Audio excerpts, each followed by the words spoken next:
Welcome back to Fast Jet Performance then. Who's the doctor they told you to go and see? That's right, Dr. FJP, and I am back in session bringing medication for the nation as we talk about aviation. And today we are going to recover some of the aspects of the Shoreham air crash back in 2015. Personally, guys, I don't like talking about this. 11 men died in this incident. This is Andy Hill, the pilot of the Hunter. If you remember correctly, it crashed on the road, killing people that were going into Shoreham Air Show. It's a pretty horrible one. Now, I did a video on this. It was quite a long video. I'm going to play you a bit of that video. I'm also going to show you why I said what I said in the video. We're going to cover, obviously, what he's after at the moment, and then I will probably just leave the video there, to be fair. So, as we can see here, then, he's looking to get his licenses back to fly again. Personally, I think what happened with this guy at the time means he should never fly again. There are many, many things that were missed as a professional aviator that he should have done, and unfortunately he didn't do them. It's one of those things. Let's have a look at this then. The pilot whose plane crashed at Shoreham Air Show killing 11 men has taken an appeal to have his license reinstated to the High Court. Andy Hill was performing a manoeuvre in a vintage aircraft, which was a Hunter, when it crashed into the A27 in West Sussex in 2015. We will look at that film. It's not a nice film. Stick with me a little bit, guys, I'm showing you it for a reason, because I want to tell you what his basically, I'm not saying it was an excuse, but what he said was happening and why the court accepted actually, his kind of plea on this one.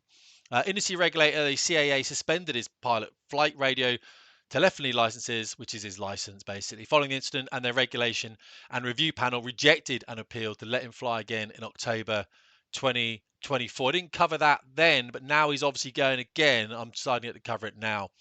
Mr. Hill was charged with 11 counts of manslaughter by gross negligence. What we're going to do is we're going to look at that gross negligence manslaughter. I'm going to play you a bit of me 5 years ago. Check out how young I am back then, cray. And you'll get an idea of what you need to do in order to prove that gross negligence manslaughter charge. December 22, coroner ruled Mr. Hill's flying with a Hawker Hunter plane led to the 11 men being unlawfully killed.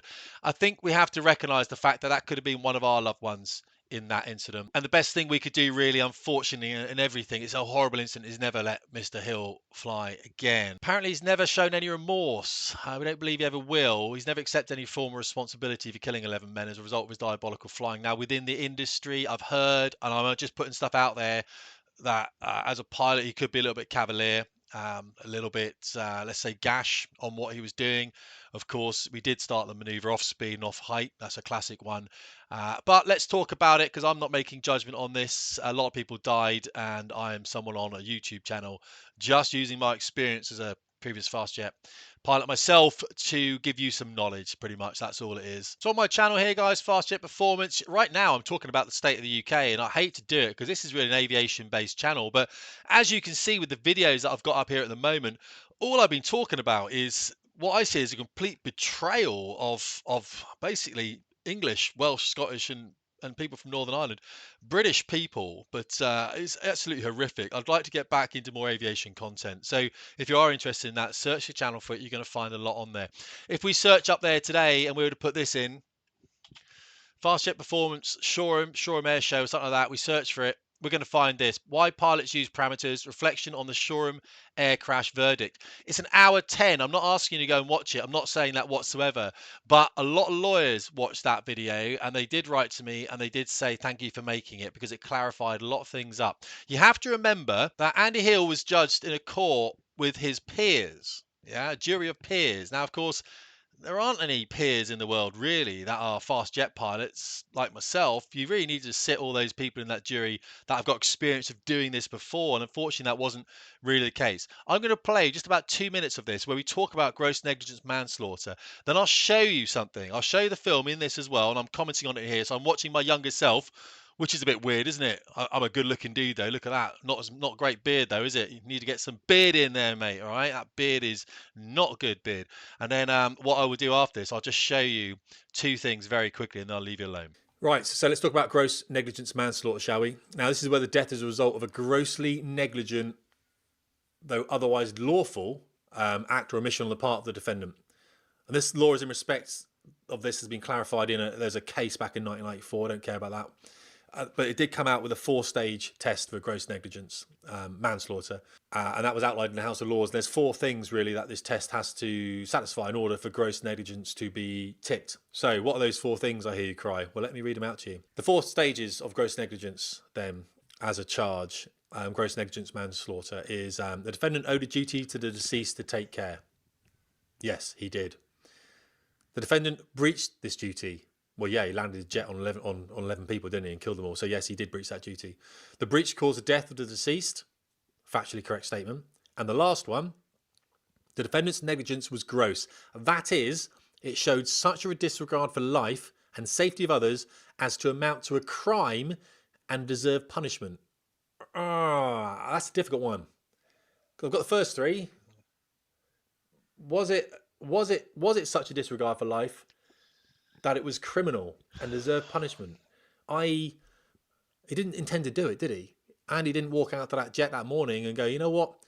I'm going to start off well outside parameters, leave my throttle, don't care about power, get to the top, I'm not even going to look at those altimeters, couldn't care less about speed, going to crack on anyway, and I'm going to land my jet on 11 people, and I'm going to kill them all. He didn't say that, did he? Just didn't. That's absolutely ridiculous. No one's ever going to believe that. No one's ever going to believe that for a second. He was fighting that jet the whole way down. You can see it. In fact, what you can see is wing drop at the last stage. And that's an accelerated stall condition of the aircraft, in my opinion, guys, where he's literally pulled through the lift boundary. Most aircraft have wash out on the wings to prevent a tip stall. And the aircraft is stalled and the wing has dropped down there. So which makes me realise that he's on what we call the accelerated stall boundary, and we'll see that later in another service inquiry. Well, that guy talks some sense, doesn't he? Pretty good looking dude as well, isn't he? Right, let's have a look at what happens then. And the reason that obviously he was charged with gross negligence manslaughter, but got off on that charge and obviously wasn't jailed. Because when you are in one of these maneuvers, what actually happens, there's an oxygen depletion from the brain. And what he said is his defense was that he was cognitively impaired. Have a quick look at a film now where we also see some cognitive impairment. I'll turn the volume down because this guy's strange like a mother hub. This isn't a pilot, this is a back seat ride. And one of the things about this kind of upsets me all the time when the Blue Angels do this. They get guys in the back seat and they G-lock them basically. They get them to black out. It's to do with lack of oxygen in the brain. What the brain will do is it will protect itself. All right, so the brain will shut itself down, and it will just protect. It'll get oxygen to the brain basically, because what's happening is the blood moves away from the body, as it did with Andy Hill when he was going through the top of that loop. He would have less oxygen in his brain, so he could, in all honesty, say that he was cognitively impaired through that blood loss, which every pilot is when they're doing an aerobatic maneuver like that.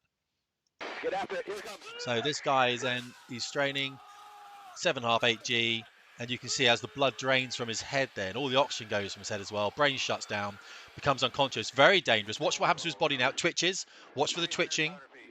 There's the twitching, there's the twitching, there's the twitching. He comes around, takes anything between 20 and 40 seconds, arms do that, arms do this. Doesn't know where he is, does he? It's a very serious condition, G-lock, G-induced loss of consciousness. Now, Andy Hill wasn't there, and I did do an investigation where there was something called almost loss of consciousness into the Red Arrows back in 2011. This was 4 years later. And I understood what Andy Hill was saying. He was, by definition, cognitively impaired, and I'll just quickly show you that on a little diagram. This is a whiteboard we use in my flight school. So this is an aircraft then pulling up for a loop, and of course as he comes in here he pulls up for a loop, and Andy was a little bit off parameters there, so he's pulling up, and what we're experiencing there is acceleration called G, and you can pull, like you saw in that last clip, you can pull like lots and lots of G, and by pulling G, all the blood is going out of the head, it's going towards your toes. And what we do is we have a straining maneuver where we really strain and we try and keep that blood in the head. We also wear certain clothing that tightens around the legs, and in the Typhoon it forces air into that chest cavity as well to really try and stop that blood coming out of the head. But obviously by that time, even if you are still conscious, which you will be, you should be anyway, and Andy was, you will have less oxygen in the brain. So you can by definition say that you are cognitively impaired. Did you see that there? I might have gone off the screen. Look, there we go.